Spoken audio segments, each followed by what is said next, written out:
Welcome, Cyclone fans, to the latest edition of the Nightcap. I'm your host, Aiden Wyatt, joined by Matthias and Levi. Guys, it's been a minute. How are we doing? It has been a minute.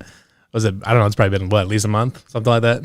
Our last episode was April. Jeez, so it's like 2 months. Yeah, a little bit. Yeah. Well, that's the off season for you, I suppose. Been ass deep in agriculture, Per usual. Yeah. Yeah. Yeah. It's been the off season. It's been simultaneously a busy and extraordinarily unbusy off season from an Iowa State athletics perspective. So it's like there's always like a little snippet of news, but it's hardly ever enough to do a whole show out of it. So it's kind of like, oh man. well, we might as well talk about the offseason a little bit with our guest, huh? That's true. We can do We that. brought in the pencil neck nerd of Iowa State media, Scott Christopherson. Scott, how's it going? Thank you for the kind introduction. It's going well. I totally forgot about that. I forgot about that entirely. That was, I don't even Is know. that kind how of to the first describe time that you thought that you kind of made it? it. No. You were Well, there. I wouldn't ever say that I feel like I've made it, but I don't know if I've ever had more fun going back and forth with Iowa fans as I did that entire week. When I first tweeted, I forget what I said, but it was they won the Big Ten championship, and I just kind of threw out an open-ended, something about every year. Yeah, there's a I got team it that up if you wins want me to and- read it. Yeah, pull it up. Yeah, you got it. Every year, a team gets hot in their conference tournament and then inexplicably loses in the first round of the NCAA tournament. I have identified a candidate for my bracket. So when I put that out, I thought the Cyclone fans would have fun with it, whatever. I didn't realize so many Iowa fans would like catch wind of that and just start throwing haymakers, which I can appreciate in one sense, but it caught me a little off guard. And then, I mean, truthfully, when you say that you're kind of trying to be funny, but I mean, Iowa was playing a really good ball. It's not like, you're feeling super confident about that pick, but I just kind of rolled with it, and then they lost, and it just became even more hilarious as that happens. So, and then Iowa State goes to the Sweet 16. So it was a fun couple of weeks on Twitter. It's still funny to me that TJ Otzelberger has made a Sweet 16 at Iowa State before Fran McCaffrey has even made one in his what's he on, like year 9, 10, 11? I don't even know anymore. He's been there since Voldemort was in Harry Potter, so it's been a while. So. Yeah. Let's see. I want to see when was Iowa's last Sweet 16 in general was a long time ago. 1999, I think. Yeah. Wow. Out of curiosity, let's see. I was saying, I think TJ Otzelberger would have been like in high school back then. I don't know. He might not have even been in high school at that point. So I was 9. Okay, he would have just graduated high school, so he'd have been in college when TJ Otzelberger would have been in college. Yes, he would have been in college when Iowa last went to the Sweet 16. I think not having grown up in the state, I obviously know that Iowa is a big rival, but I think that was something that as a player, like you didn't grow up there and then you come and you're a part of it. And I think that's a pretty undervalued college rivalry between Iowa State and Iowa on a national level. Like that's a pretty legit intensity to that rivalry. Oh yeah. And when it's picked up steam too now that with Iowa State football being good or whatever, and not just like clipping Iowa once in a while and hoping to try to get 3-4 wins or something like that. It's Matt Campbell has not beat Iowa yet, but the rest of the season's been good. So that's like turned up the notch on a little bit. Plus, then you have like this past year where Iowa's got a chance to be a Final Four contender, all this shit or whatever, and then Iowa State just beats the absolute dog shit out of them at home, and then Iowa gets upset in the first round by I don't know some school named after a city. America's team, the Richmond Spiders. The Richmond Spiders, yes. Huge Spider fan. Yeah, big Spiders. Spider fan. So it's I think you're right though that it is undervalued nationally. I think it's kind of one of those if you know kind of rivalries, which it's kind of odd because it like game day has gone to the last couple of football games in the but so it's starting to pick up a little bit of attention, but I think it is still undervalued nationally as far as the intensity of the rivalry. Like they assume that because I was, quote unquote Midwest nice and all this, that it's a nice cordial rivalry and stuff like that. And it's like, that's couldn't be further from the truth. There's nothing nice about Twitter. Absolutely not. Like there's just your average, your average Joe's running around town or something like that. Yeah. They're probably not going to be shitty to each other, but like online, it's pretty nasty sometimes. The things people will say. Yeah. It's nasty sometimes. You definitely have to learn to not take it too seriously. Oh yeah. There are those who definitely do take it too seriously. Correct. And it gets way too seriously. You're calling someone a pencil neck nerd. You mean it. Probably never even. You mean it. Yeah. I mean, and I think it's one thing that you kind of you eventually grow into like the first time you really get into it on social media or whatever, like you're gonna get sucked in and you're gonna start getting down in the thick of the nastiness or whatever, and then as you're in it long enough, you start realizing this is all very silly. Correct. Yeah. Very annoying too. Scott, I'm surprised you even recognize Iowa's a rival. I mean, 3-0 against the Hawks in your college. never even lost to them. At a certain point, Iowa's got to beat you to even be a rival. So yeah.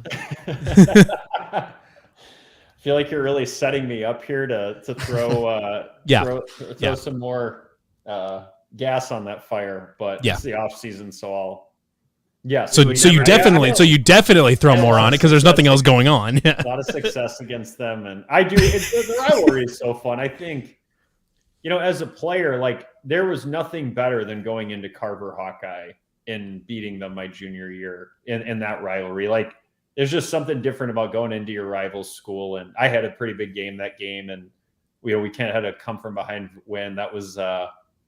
I think that was when I really got the first taste of how intense it was, because my parents were at the game. If I remember correctly, I was having a little fun out on the court. I think there was a few fans that came down and said some things to my parents.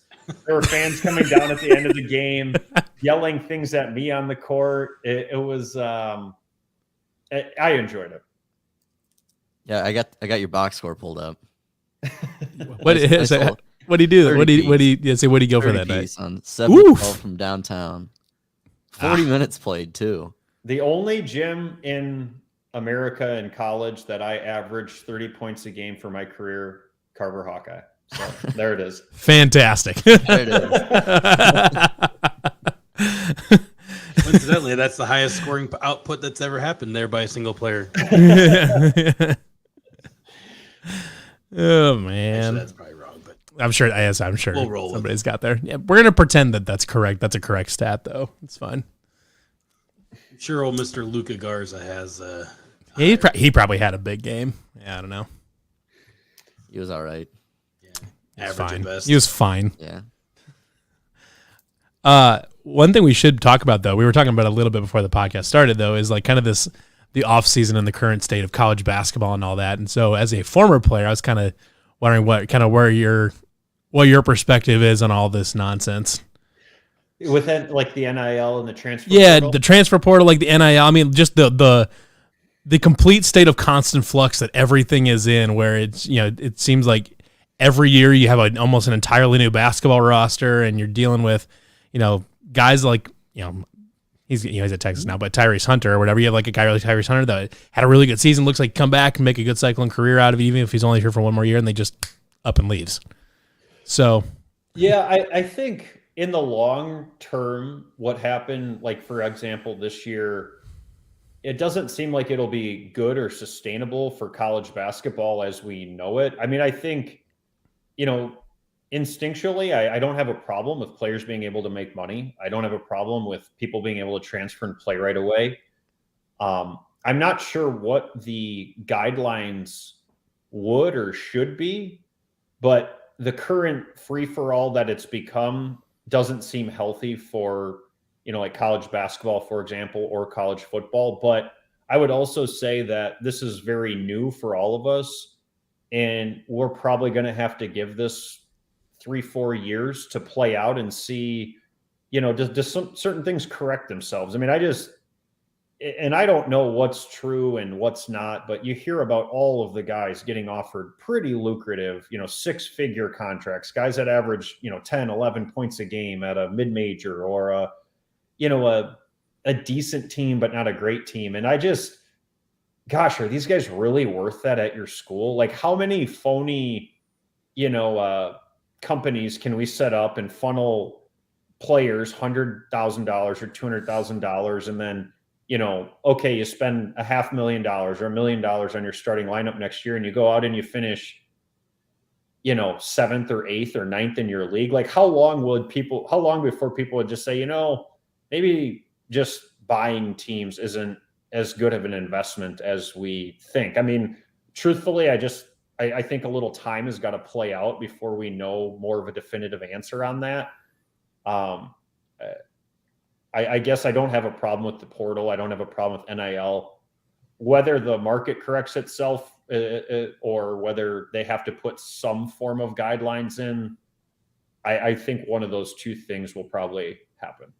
I'm wondering if the situation with Texas A&M in their last football class, I wonder if this might be a big thing, because there's already, like, apparently there's talk at the NCAA of, like, trying to get a hold on this thing, and then trying to make certain schools and make an example out of certain schools for paying to play. I don't know. I have no idea if there's any actual teeth involved with that, or what they could realistically do with that.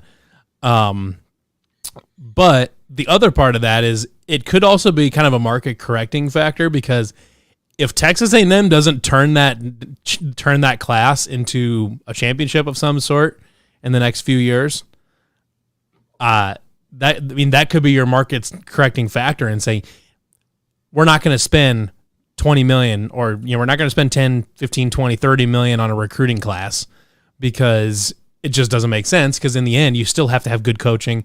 You still have to have, you still have to make sure you got the right players and stuff like that. Just paying a whole bunch for a bunch of 4 and 5 stars because they have a certain rating next to their name doesn't mean you're going to win or whatever. I mean, even if Texas A&M beat Alabama on their own recruiting class, pretty much take Nick Saban over Jimbo Fisher 7 days out of the week and twice on Sunday. Right. And football's different than basketball, just because True. Football is so much of a numbers game, and right. Basketball is so much more turnover. On the basketball side, I do think on the college level more so than. Well, it's probably true in the pros too, but I think it's especially true in the college game. Like, you don't need to have 3 lottery picks on a college team to put together a team that makes a Sweet 16 run or finishes in the top 4 or 5 of the league. Like, right. It's not like these guys are buying LeBron James and buying Kevin Durant, where you can't guard them. Right. Tyrese Hunter is a good example. I think Tyrese has got a ton of potential. I think he's got a chance to be an all Big 12 player. I think he's got a chance to be an All-American player. But if he doesn't improve his outside shooting and his dribbling with his left hand, he'll just be a guy that we remember as super athletic, great defender, could impact the game with his speed. But he's not like a surefire NBA player at this point in time. And as bittersweet as it all was for us, knowing a little bit about his story and watching him play at Iowa State, like, I wish him nothing but the best. But I'd heard he was getting $750,000, $1 million, which is good for him. Yeah, approaching 7 figures. Yeah, good for him for cashing in on that. I don't have I would probably have done the same thing if I was in his shoes. And that's a large amount of money. That's a lot of money. Yeah. I don't know. Like, maybe it's not him. Maybe they'll cash in on him and he'll be as good as advertised next year. But I just think there's going to be enough guys that they spend that kind of money on, and they're a 12-point a game, 4 assists a game, for sure, good player, but not a needle mover. And it's like, well, geez, that didn't really pay. Or they bring in him and a couple of other high-profile recruits, and they're all really good players, but they don't mesh together, where it ends up as a Sweet 16 or a Final Four. And it's like, well, that was a waste of money. How do we want to just reload and do that again next year? I don't know. Maybe there's boosters who just have billions upon billions sitting around and can just afford to subsidize it. But I mean, we all know these companies aren't making money off these kids to just run themselves at a profitable level. It's not a self-sustaining financial venture or anything like that. So like time will only tell when someone's going to realize that investing in an 18-year-old kid is not going to be the best move with your money. Yeah, as hard as it was on Iowa State this year with Isaiah not coming back and Tyrese, obviously that was heartbreaking. I like this roster today more than I liked the roster last year at this time. I think that's fair.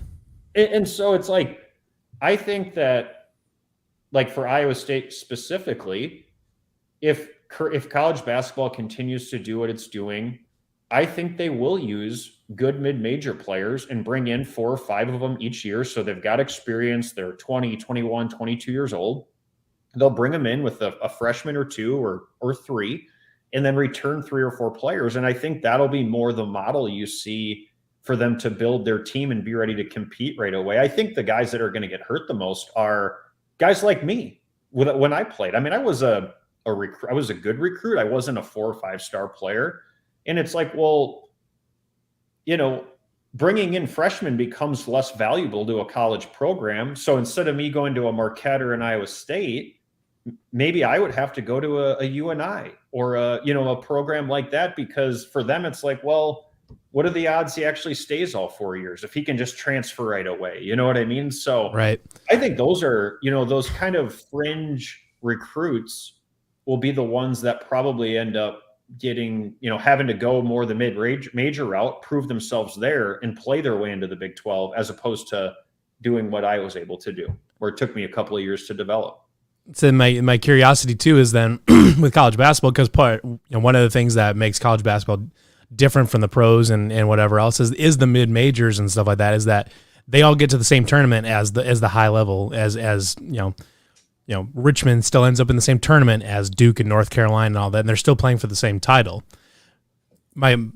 Personally, a concern of mine is, so you see like what happened with I can't remember what his name is, but he was from South Dakota State, and then I believe he transferred to North Carolina. I can't for the life of me remember what his name was, but part of my one thing that would concern me is that these mid majors and smaller programs essentially becoming a farm system for the upper level schools. And maybe it's kind of been like that a little bit, to a certain extent, but not not like now where if a kid has is at a mid major, has a big tournament for a mid major, has an okay season or a decent season, but then really goes off in the tournament for a couple games or whatever like that, and then all of a sudden gets poached from their college team and goes someplace like St. Bonaventure this last year. Now, obviously Iowa State got a couple of them, but like St. Bonaventure was a decent. They weren't like an amazing team, but they were a pretty decent team. At least certainly one that they could build on. But half the roster's gone because they went to Power 5 schools. So I mean, obviously Iowa State was the beneficiary of 2 of those players. So like I'm not complaining from that perspective, but like as far as the overall product, it'd be a damn shame when Iowa becomes our AA basketball team. Yeah, well, I always thought Fran seemed more like a minor league manager, anyways, or a minor league coach. So it's you say Francine. I don't, not intentionally, but I thought you said Francine. I was like, I call him Fran's always seemed like a. Well, yeah, I think we'll just refer to him as Fran. That's fine. But then there's the other side of that, because like Iowa State could be claimed like Tyrese has a good freshman year, and then we pump players to blue bloods. Yeah, right. And I think on the other side of the coin, to try to put a positive spin on all this is, if you're a player, the better you perform at your school, the higher you'll be able to work your way up among the ranks of college basketball. And again, I'm with you guys on seeing some of the cons of what's currently going on. But, if you're a kid that starts out, I know AJ Green, right, for example, and I know we didn't get him and that stinks, but like a guy like that now can start his career off at Northern Iowa, go kill it, and have a chance to go to Iowa State or Duke or probably wherever he wanted to go. So, that probably is a good thing for, guys that get overlooked from the recruiting standpoint. Sure. Yeah. Well, I think that's a good. We've mentioned this year's team twice, and we just had the AJ Green mention here, but obviously AJ Green didn't come.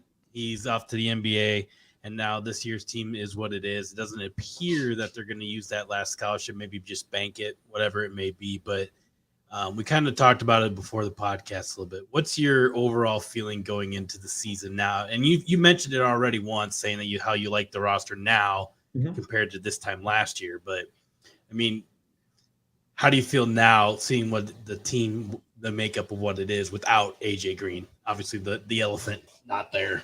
I love what they've done in the front court. I think they've added, we had Trey King, who he'll be eligible December 9th-ish, if I remember correctly. Yeah. Something like that, yeah.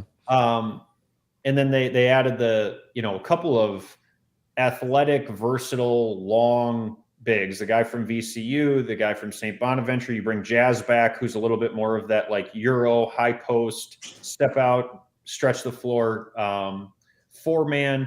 Rob Jones, I think, is a perfect complementary role player, whatever, whether he plays 5 minutes or 20 minutes, you know what you're going to get there. So I think as far as rebounding the basketball, shot blocking, and finishing around the rim, as well as, there's probably a guy or two that they can throw the ball to on the block, down on the block a little bit more and run some offense through a guy down there. I like the front court a lot better than last year's front court for all those reasons. In the back court, gosh, it does feel like we are maybe one guard short, but, you've got the transfer coming over from Temple, the point guard going from his freshman to his sophomore year. So what type of a jump can he make? A lot of times that's where your biggest jump comes. We get the wing from St. Bonaventure. If you haven't picked up by now, guys, I'm terrible with names, so I apologize. Yeah, so we all know who you're talking about. But yeah, he has more of a, what do you average? 12, 13 a game. Yeah. Jaron Holmes. Probably got, in my opinion, based off of what I've watched and read of the guys, the most upside to be like a 15, 16, 17 point a game guy. Has a pretty mature, balanced game. And then you've got Caleb and Gabe who, if they can just get a little bit more consistency from game to game next year, that'll make a big difference for this team. But I think they're going to guard it really hard again. I think they're going to be better rebounding the basketball. I think they'll be able to block more shots when they do break down defensively. Offensively, that's going to be the big question mark. You lose Isaiah, you lose Tyrese. Those are kind of your two guys that are your primary playmakers. Who's going to step up? But at this time last year, we didn't know that Isaiah was going to be Isaiah, and we didn't know Tyrese was going to have the impact he did as a freshman. So there's going to be opportunities, and we'll just have to see who makes the most of it. And I know that there's 3 other freshmen too that I didn't mention. It's not because I just don't know enough about them to have too strong of an assessment of who can maybe step in and play right away. And a lot of times with freshmen, you're not going to know until November, the answers to who's ready to step in when the lights turn on and play right away. Sometimes it just takes a little bit of time.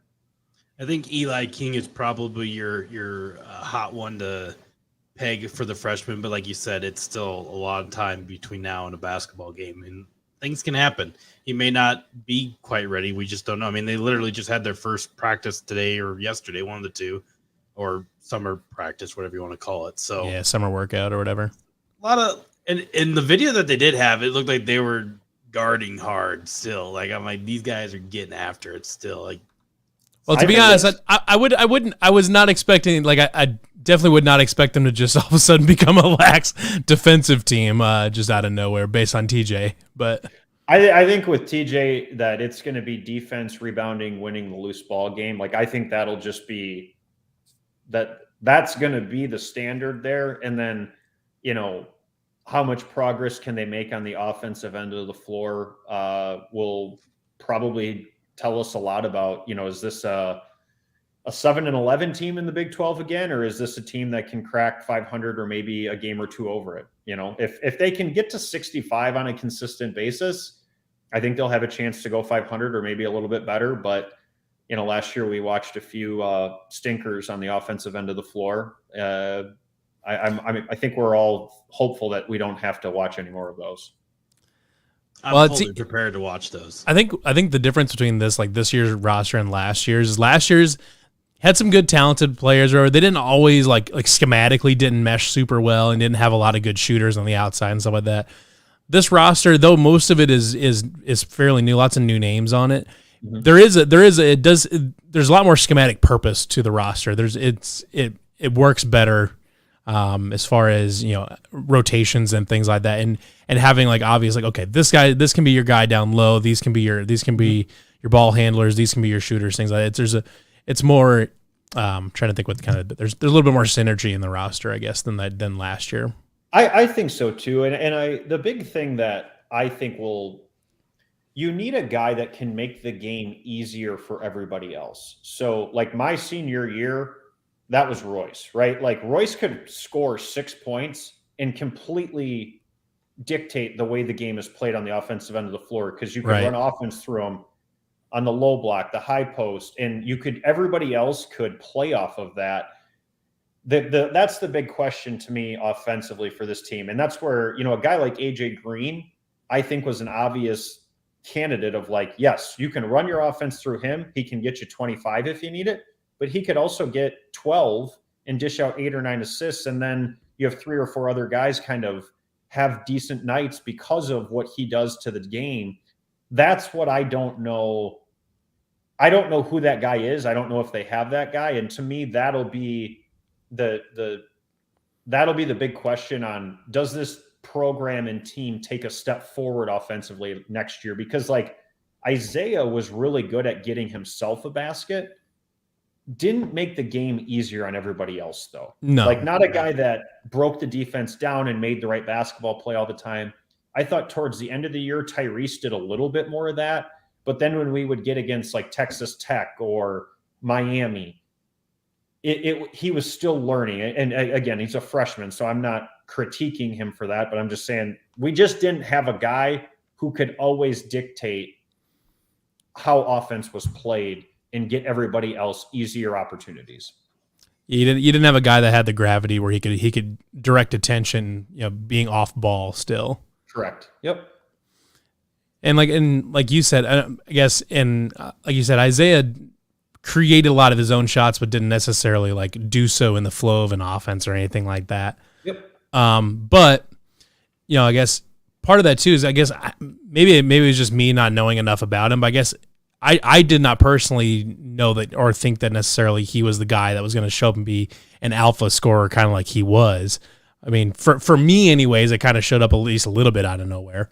Yeah, because wasn't he like a 12-point guy? Yeah, he wasn't like a super high volume scorer. So that caught me off guard as to how good of a scorer he was individually.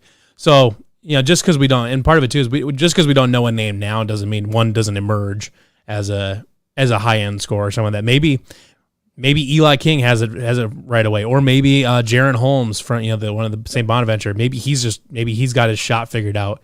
You know, he does a Mariel Shayok thing where in the offseason he picks up and he just becomes a crazy good jump shooter or something like that, you know.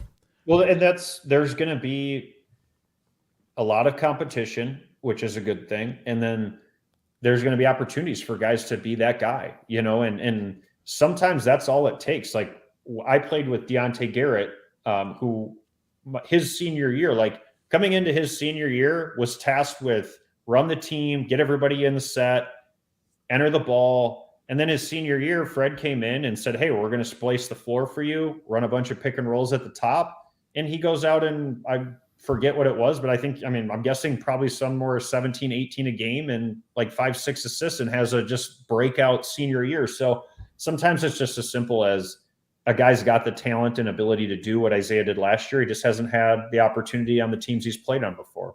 Right. And we saw that with some other people, with some other players too, like Corey Lucius was another one that was like, he was fine at Michigan State or whatever, but he came into Fred Hoiberg's offense and especially towards the end of that season really started to flourish and ended up being a really, really effective player as you get into the NCAA tournament. Chris Allen on that same team, you know, I would say it's kind of had a history of doing that, where you get a guy come in and they do something, they make a jump up because they're able to do things in our scheme that they haven't been able to do at previous schools. So I'm kind of wondering who that might be. Like, is Oshenashuni, like, because he's up to this point in his career, he's pretty much been kind of kind of a Ben Wallace type, getting in there, playing defense, blocking shots, rebounding, but not a huge offensive factor. But maybe TJ gets something, they find a spot for him, and all of a sudden he becomes a scoring force down low.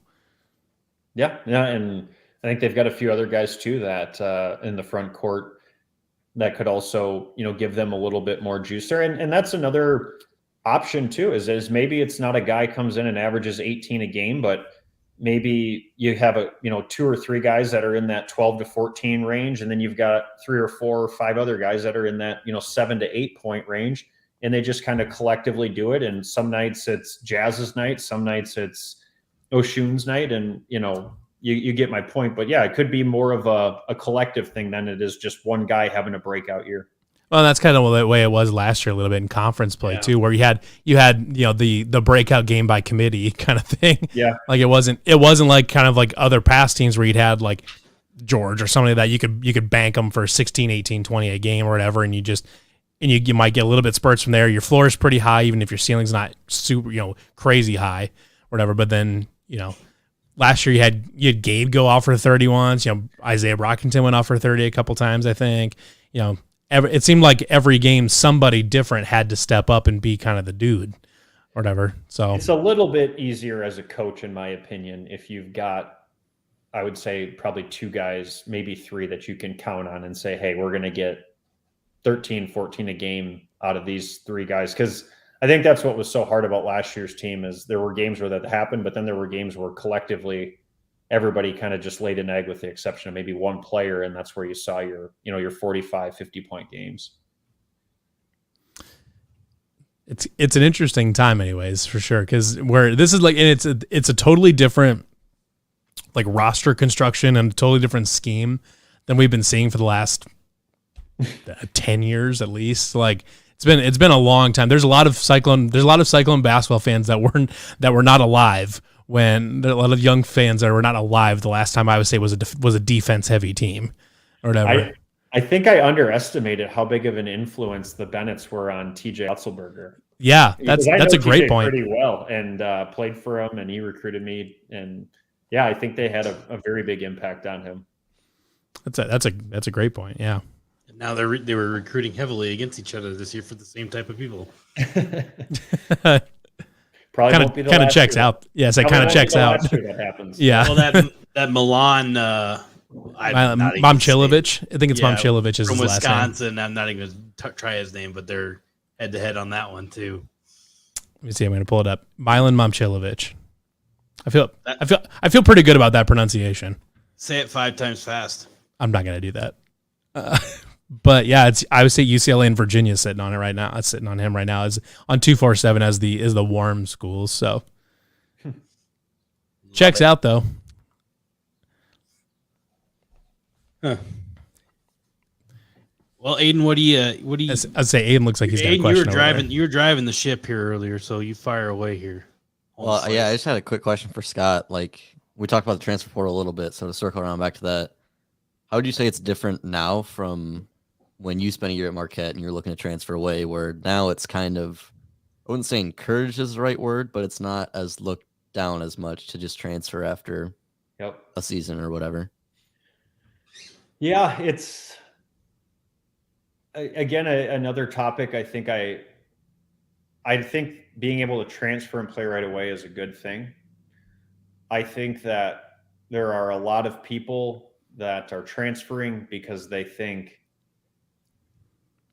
the problem was the coach or the school, and they are the problem. Not that they're the problem in the sense that they can't fix it, but they're putting off growing up and maturing as a person and as a player to do the things that they need to get them on the court somewhere. And a lot of times it's easier, rather than look in the mirror and say, hey, I've got to be better with my fitness and my conditioning. I've got to be better with buying into my role that the coach asked me. If I got to be better on the defensive end of the floor, it's like, I was good in high school. I was a 4-star recruit, so I'm just going to go over here. And then they go to a different school, and that school promises them everything, like every school does to every player. And they go there and they run right into the same thing, and they transfer to another school. I mean, there was a lot of players last year that I felt like had transferred to more than 2 schools in their time in college. What did Jalen Cohen-Lands end up at? Was he at 4? I think. Was it 4? Was it? Because he was at Illinois. He was at Illinois. He was at DePaul. He was at Iowa State, Kansas. Was there one more? There's one. He was at least 4, but I can't remember for sure. And I think there's something to be said for this is beneficial for you as a player, but it's also beneficial for you as a person after you're done playing, whenever that is, to sticking things out, being able to be self-critical and take the onus on yourself to try to improve yourself and not think that it's always a circumstantial thing that's holding you back. I do think transferring can be a good thing. I transferred from Marquette. Tom Crean had left. Had I stayed at Marquette, I probably would have at best been a 15-minute a game guy there. I mean, they brought in Jimmy Butler. They brought in Darius Johnson-Odom.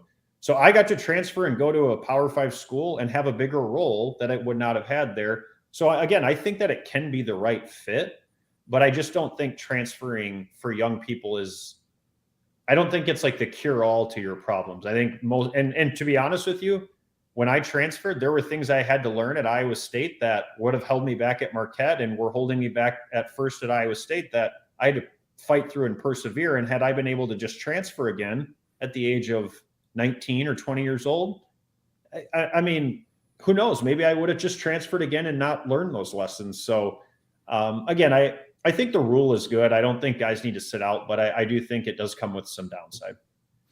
And, one of the things, with the not having to sit out and all that stuff too, is that there are so many people in the portal right now across all sports, and lots of them are not finding roster spots at the end, wherever they're entering the transfer portal, and then they're finding out that there's no place on a team for them at the other end. So I'm kind of curious, I don't know if, not that I'm asking you to magically fix a humongous problem that nobody knows the answer to, but I'm not. What do you think? I guess might be a way to kind of curb that a little bit. Or to at least, is it advisement? Better? Is it better advisement for the players?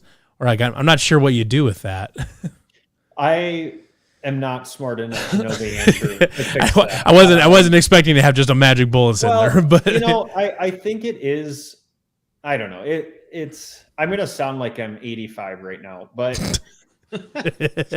It's the culture of athletics and it goes, I mean, it goes all the way down to junior high now, in my opinion, where there's this culture that kind of gets put on young people to, instead of take responsibility for the things that you're not bringing to the table, it's easier to get mad at the coach, blame the situation, blame the politics of the program, whatever.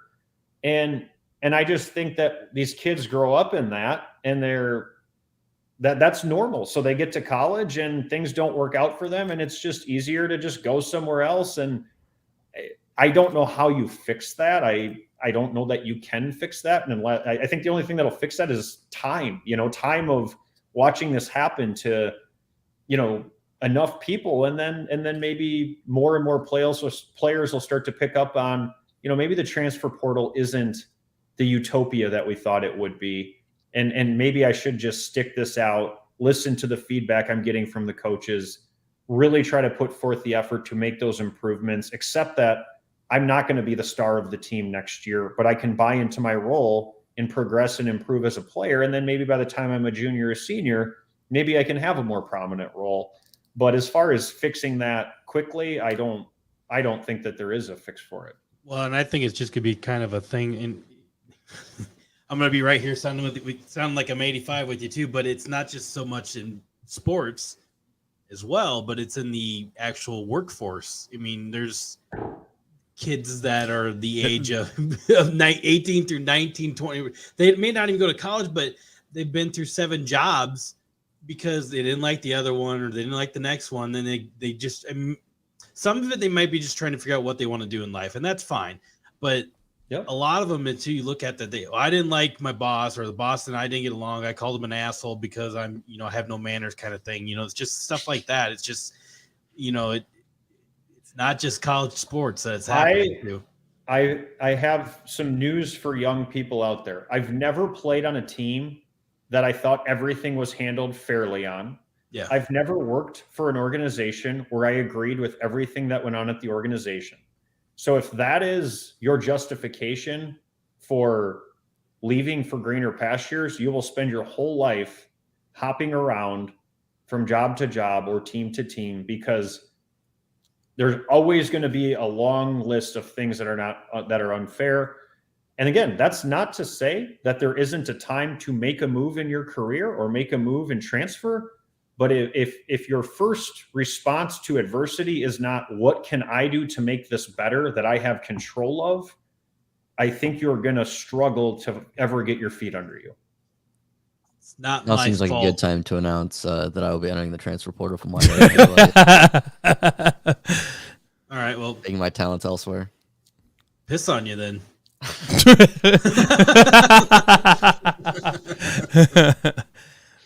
No, I mean, I think you brought up some good points there too, because it does go beyond college basketball, and even it goes beyond just the current, whatever Gen Z or whatever. That's kind of the 18 to 24-year-olds. It goes beyond that.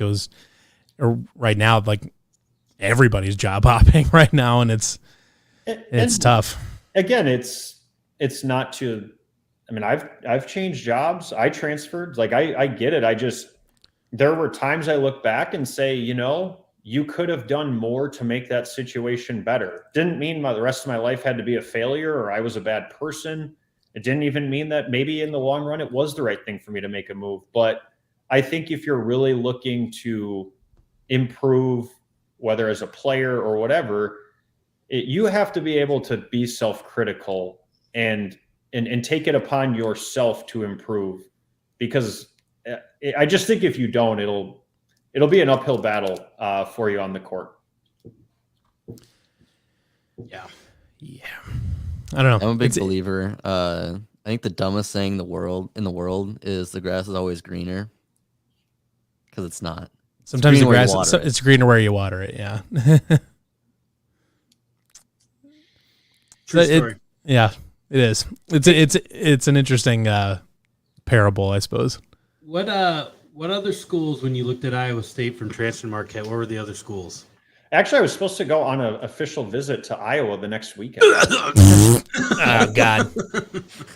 Gross. I didn't have any ties at that time. I grew up in Wisconsin. Iowa recruited me a little bit when I was in high school, but was that when Todd Licklider was there? It was. And I transferred from Marquette. I barely played as a freshman, had a pretty significant knee injury, and had a relationship with TJ through one of my high school coaches, and went and checked Iowa State out. On my way home, Coach Matt called me and offered me a scholarship. And, I wanted to stay in a Power 5 school. I felt like Iowa State had at that point in time, it was definitely in rebuild mode. So, there was I thought a really good opportunity to come in and be a part of that and play a prominent role in that. And I'm really glad it worked out the way that it did. So out of all the years at Iowa State, what's your best memory you took away from those years? Oh, gosh. I mean, my senior year was special. That was a lot of fun, especially, I'd been my redshirt sophomore and junior year. We just didn't have much success. There was a lot of losing seasons. There was almost this like aura in the locker room where you get to conference play and you're like, you just could sense it in the room that like, we're not going to win. We're not going to win a lot of games. And then my senior year, we struggled actually a little bit in the non-conference, kind of had a big win against Iowa at home, which I felt like kind of galvanized our team, and we were able to find some things from that game. And then, the first game of the year, we were playing Texas, and they were definitely favored ahead of us in the league that year, and we beat them. And you're like, wow, like a home win, game we weren't necessarily expecting to win, I think, or at least, the fans or the experts weren't. And then we went to Texas Tech on the road, and we beat them pretty good on the road. And I think it was at that moment that I'm like, okay, like we just went on the road, beat a fairly decent Texas A&M team. Royce had a huge game. We had a pretty balanced game as a team that game. Like, maybe we've got something here. And then, we were able to just kind of carry that momentum on. And I don't remember offhand what our record was, but I think we finished as the 4 seed that year in the conference. And just seeing the program kind of go from being not very good to being a part of it, kind of turning the corner. And then obviously they went on to have way more success after that, was a pretty special memory. Something I think, even now looking back on, you still are pretty proud of. Kissing the floor. Did you plan that? I did not. But that was also a really fun memory. That was just a great way to cap off things at Hilton. And it had crossed my mind that if there was an opportunity to do that I may take it. But how do you know you're going to beat the other team and shoot 2 free throws with, I don't know, 15, 20 seconds to go or whatever it is. And the game would be, the game would be out of hand enough that you could do that. I think Baylor was ranked in the top 10 at that point. Yeah. So it certainly was not a foregone conclusion that we were going to win that game. But, I always I think I was opportunistic in my career. And, if an opportunity presented itself to blow a kiss to the Iowa fans or throat slash or kiss the floor, I was never bashful about taking the opportunity to have my moment. We had to have something to talk about at the bar afterwards. At least you didn't do something lame like leave your shoes on the court. Yeah, that's funny that I didn't even know that had happened. I did not know that Jordan Bohannon had done that, and then seeing Iowa State fans kind of give it back to him this year was entertaining. I still laugh at when he hit a 3 and I think they were up by 1 or whatever, and he turned and blew a kiss to the crowd. Yeah. And then went 2 for his next 15 shots. And then just got boat raced out of the stadium. Just phenomenal chef kiss. I'd like to think that I was a little bit more strategic than that. I don't think I ever did anything to, have a little fun with the crowd in a game that we didn't end up winning. I think you gotta kind of make sure that the game's in hand before you have fun. Otherwise, you're going to definitely catch an earful from the student body. What was the, I guess, speaking of student bodies that were giving you an earful, but what was the hardest one, I guess, that gave you the most shit? Oh, I'm trying to think. Would just say the craziest things? Yeah. K-State was always their fan base. That was when Frank Martin was there, and they had a really good fan base. But I loved playing there. Loved playing against Frank Martin's teams. He was super intense, but really fun to compete against. That was at that point in time a really rocking arena. And a lot of times when you'd come out of the tunnel, they'd have some pretty. They'd do their research on Facebook too, so they'd have some pretty entertaining things to say to you. Trying to think of what else. Like KU was always fun, but the fans were not. I don't ever remember getting sworn at or called anything at KU. Fake fans. Yeah, it makes you think. Do they really care? Fake fans. Missouri was really fun to play. They had some really good teams, but the students were far enough away that you couldn't quite make out what people were saying. Whew. You're old enough. You played against Missouri. I played against Colorado, Missouri, Texas A&M. Yeah. What are you talking about? Old enough to play Missouri? We played Missouri last year. Those people are still young enough to play Missouri. That's true. That is true. League play, right? Yeah. Yeah, you made 4th grade best year of my life, Scott. Now I feel old. Jesus. Who was the best player that ever guarded you and that you guarded? While at Iowa State? Yeah, while at Iowa State. I don't care about Marquette. I'm just kidding. I was thinking of AAU because I remember in AAU having to try to guard Derrick Rose when he was Oh God. Oh no. It was just pick a side, just guess which way he's going, pray you're right, and if you guess wrong, figure it out. Just start running down on offense. But best player.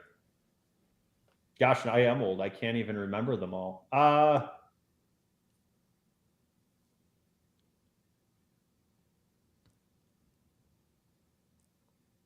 I mean, the guy that immediately comes to mind, but this was my redshirt year, but I mean, Blake Griffin was filthy as a college player. Like I think of like Sharon Collins, Lacerius Dunn. There was a really good guard at Missouri. Marcus Denman. Yep. Burks at Colorado was at Ty, but there wasn't when I played. The Morris twins were really hard to guard. I'm going to put the Morris twins probably. That was probably the hardest, where you just every time down the court they threw the ball to them in the post, you basically were just like, we can't guard you one-on-one, so we have to give you something wide open for somebody else, or you're just going to eat us alive. So I would say they were probably the hardest to guard. I didn't have to guard them, fortunately, but there wasn't a guard in the Big 12 that I can remember that was like a national player of the year lottery pick. There were a lot of really good college guards. Some of them I mentioned. Baylor had a couple of other really good ones. The one I'll remember forever is Pierre Jackson from Baylor. And he was really good. That dude was a bucket. I was thinking about Kim English from Missouri. Kim English was good. Phil Pressey. Yep. But those teams were very balanced too, so it wasn't like it wasn't that one guy that just, man, like Buddy Hield, right? Like we didn't have a Buddy Hield level of like college player when I played at Iowa State. Sure, yeah. And the best, that would be, I mean, that's kind of a poor way to answer or a very indefinitive way to answer the question, but there were a lot of good players. I would say the hardest to guard were the Morris twins collectively. That's the best I can do. What about the guys from Kentucky? Fair enough. Trying to think who was all other than Anthony Davis, obviously, but who else was on that team? Michael Kidd-Gilchrist was on that team. Another team, though, that was very balanced, right? So, like, I believe Kidd-Gilchrist and Anthony Davis, did they average the 4th and 5th most points per game on that team? I can't remember offhand. Anthony Davis wasn't a huge scorer. Yeah, they had Lamb. They had a guy by the last name of Lamb, if I remember correctly, who was their leading scorer. Teague, the guard, the point guard, was good, but I mean, that Marcus Teague. Is that the hardest guys to guard were like a team where it's like everything is run for that guy, and you're tasked with trying to guard him, because it's like he's already really good, and now every scheme that they have is set to free him up. So like Lacerius Dunn at Baylor, when I had to guard him, everything was for him, and if you didn't work your butt off, he'd get 25 on you in a blank. Even if you did work really hard, he'd still probably get 17 or 18 because he'd probably shoot 15 shots. Sure, yeah. I was looking on like who was on those Texas teams right at the beginning of right around 2010, 2011. They had like Jonathan Holmes and Mike Camongo and Tristan Thompson and things like that. Yep. They had Avery Bradley. Avery Bradley, yeah. I remember guarding him, and that guy was just like, he was so athletic. It was crazy. But for whatever reason, they didn't feature him a lot. And I remember having to guard him. And there was a possession where he, just like one dribble pull up in one dribble, just completely took the air out from me. And I just remember in the game being like, man, I'm really glad that they don't run a lot of offense for him, because this guy could blow me up.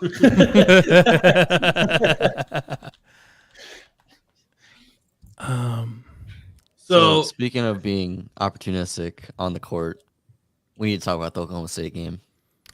Yeah. One more name I was going to pull up from Kansas State, Rodney Magruder.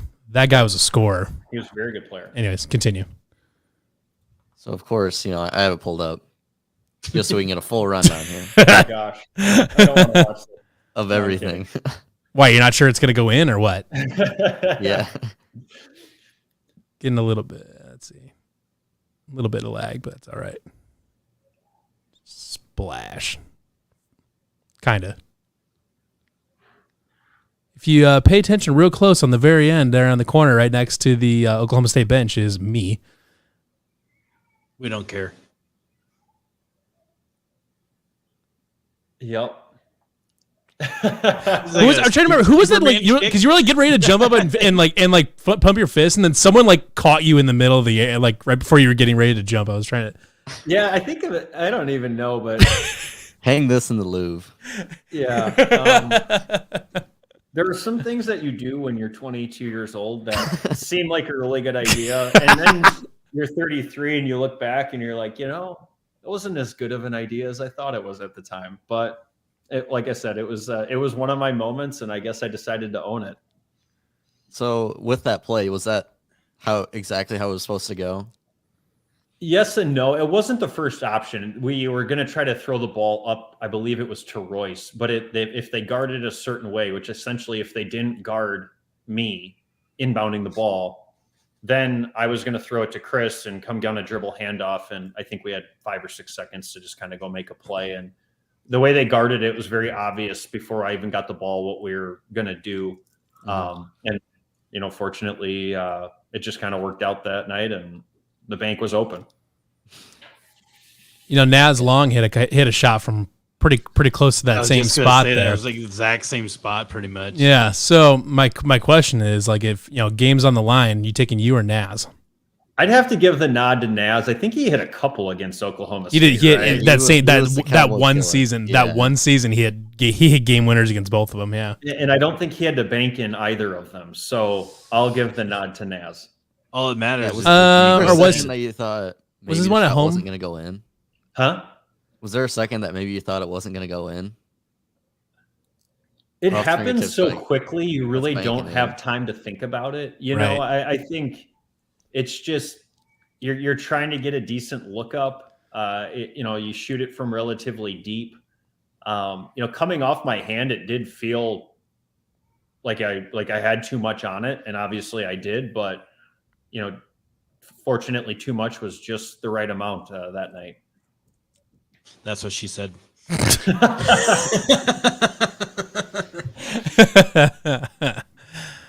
missed an opportunity. Well played. Yeah, you gotta jump on that when you can get it. Yeah. I was gonna say. I was like, another one, right? That one actually wasn't intentional, but then as soon as I said, I was like, shit. And this is where we spiral. What else we got, Aiden? That's all I got for questions. That's all you got for questions? I think I'm out of questions for right now. I got this is just more. This is more like this is more like a Steel Jance-esque question, but you disappeared after college. Where'd you go? I disappeared. I went and played in Europe and Australia for 2 seasons. Then I moved to Chicago for 3 years and worked. Yeah, I'm a Packers fan, and that was when the Packers really had it rolling then. So it was actually a really fun time. Then I moved up to Minneapolis for 4.5 years, and when my wife got pregnant, we decided to relocate to La Crosse, Wisconsin, because my job kind of requires me to be in Western Wisconsin quite a bit. So I grew up in this area, and this is where we've been for a little over a year now. I get up that way once in a while when I go ride the motorcycle. Been to La Crosse once or twice. It's a fun little historic river town. It's probably if you know where to go, I think there's a little bit more here than you would think, but it's a little river town. I like the golf course there. It's pretty scenic there. Which one is that? I don't remember. Forest Hills. It had holes on it. Forest Hills kind of wraps back into the bluffs. A lot of people like that one. Yep, it's a pretty affordable course too. Yep, that was the one. I was up there for a propane conference once. Propane conference. Cool things. Do as the Wisconsinites do. Propane. Propane. Cheese. Grilling season. Yeah. Yeah, there you go. Yeah. Ain't kill here, man. Aiden, are we playing any games tonight or no? I don't have any prepared, so. Okay, fair enough. Well, I guess, Scott, so how did you get involved with, for those who don't know, Scott is now a master of Twitter and Cyclone Fanatic. So how did that kind of get started? That just kind of started in the last couple months, really, didn't it? Very random, yeah. Last year in the summer, Chris Williams called me up and asked if I would have any interest in doing some stuff for Cyclone Fanatic. Kind of doing a podcast because he knew I had a good relationship with TJ and had said they'd always kind of been looking for a former player that knew whoever the coach was pretty well to do something like that. Sure, why not?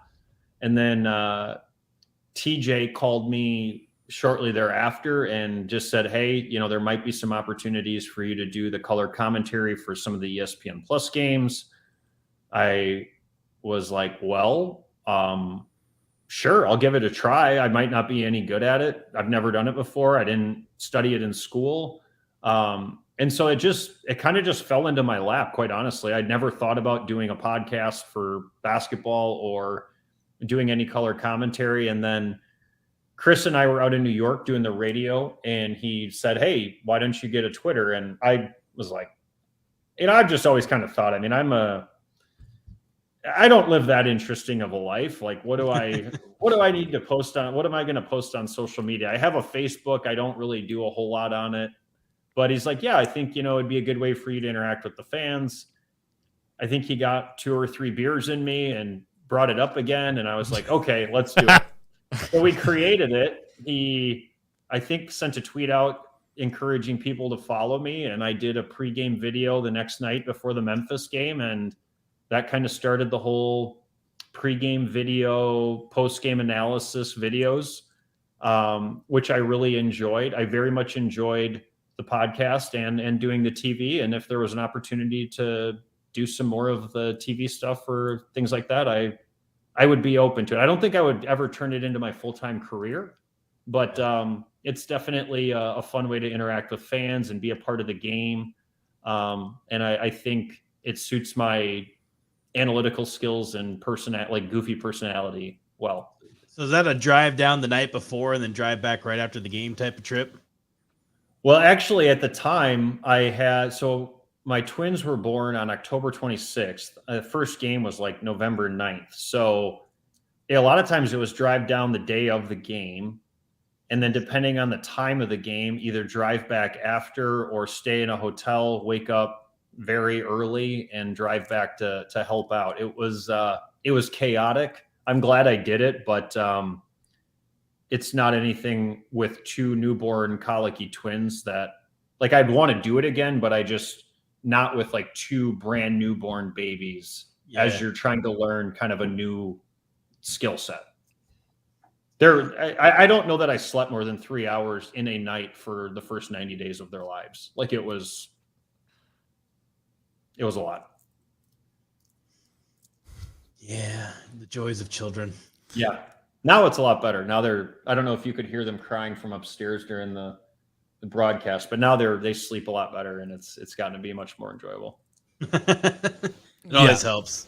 And once you get into a routine and get all that and get it figured out with timing and things like that. Yes. Well, we could probably wrap a bow on this one, huh?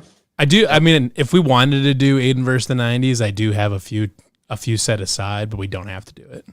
Oh, we can do it. We're gonna do any. Okay, let's do it. Let's for old time's sake. Let's do a round of Aiden versus the 90s. Quick trivia game here, Scott. So be prepared. Yeah, be ready. Yes. Okay. This is Aiden versus the 90s. So the background on this is Aiden is very young and doesn't know anything about the 90s. All right. First trivia question. During the 1990s, only one quarterback threw for over 40 touchdowns in a season. Who was it, and what year did it happen? Oh, that's the wrong one. There it is. Did I say already? Yeah, you already lost.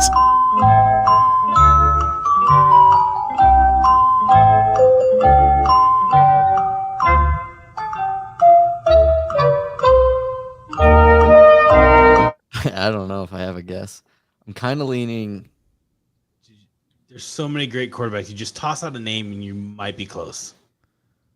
There's only one. Young. There's literally one that threw for 40 touchdowns and it was in one season. Steve Young? No. Matthias and Scott? I'll go Kurt Warner, 1999. Bang! Greatest show Nailed on it with the turf. greatest show on turf, Rams. There you go. If you want to That's know, Hy-Vee grocery bagger Kurt Warner to you. bonus points if you can name the two leading receivers off that Isaac team. Bruce, Torrey Holt. Isaac Bruce, yeah. Yeah. Okay. Anyways. All right. So this is a music question. This band from Northern Ireland wrote a few big hits in the 90s, including Zombie and Linger and Salvation. Aiden, you get the first guess, obviously. I don't have a clue. I think I know the song, or at least one of the songs. You got a guess? I do not have a guess. You don't have a guess? Garbage. Okay. Scott? I don't have the slightest clue. You have Zombie, Linger, or Salvation? The band is from Northern Ireland. Well, that's the song, yes. Do you know the answer, Matthias? The Cranberries. It is the Cranberries. Good job. Rigged. Sorry you don't know anything. Let's do... Okay. In the movie Dante's Peak, Ah, Christ. Pierce Brosnan's character does what for a living? I don't know.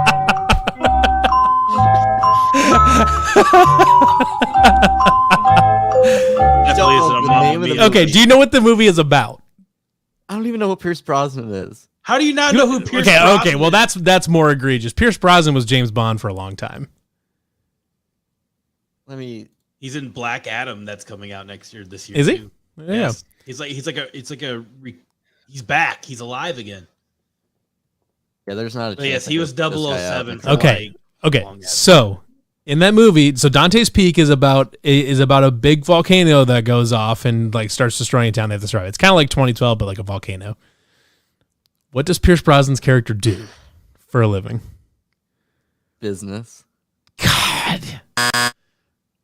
This one's kind of obscure. I'll give you that. It's he's a volcanologist, of course. I was gonna, How in the world would I ever guess well, he that? literally just said a volcano. It's about a volcano, and it's a movie in the 90s, which means he is exactly the profession that he needs to be to solve the problem. I didn't know they called it a volcanologist. Yes, that is the proper name for it. Okay, fine. I'll give you one easy one. This is a softball. It's another movie question. What is the name of the 90s movie in which the lead character finds himself reliving the same day over and over again? Groundhog Day. It is Groundhog's Day. Okay. There. I wanted to get you 1 point, Aiden, versus the 90s. Thank you. Not quite the 300 that I would wish for, but No, you're like It's one like for 250. you were like 1 for 5 or something like batting that. Yadier Molina style right now. Trash. big if true. Yeah, Perfectly good for his position. Yeah. All right. we do not have time for this tonight.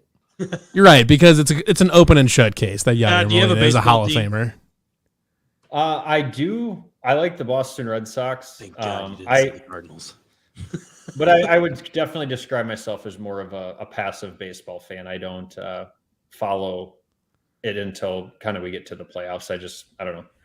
Fair But enough. I loved Pedro Martinez growing up. Oh, yeah. And I thoroughly enjoyed him throwing at the Yankees players routinely. Potentially the greatest pitcher to ever live. He was nasty, and he was fearless. Oh yeah. Word. All right. Well, that was Aiden versus the How about 90s. doesn't? Yeah. All right.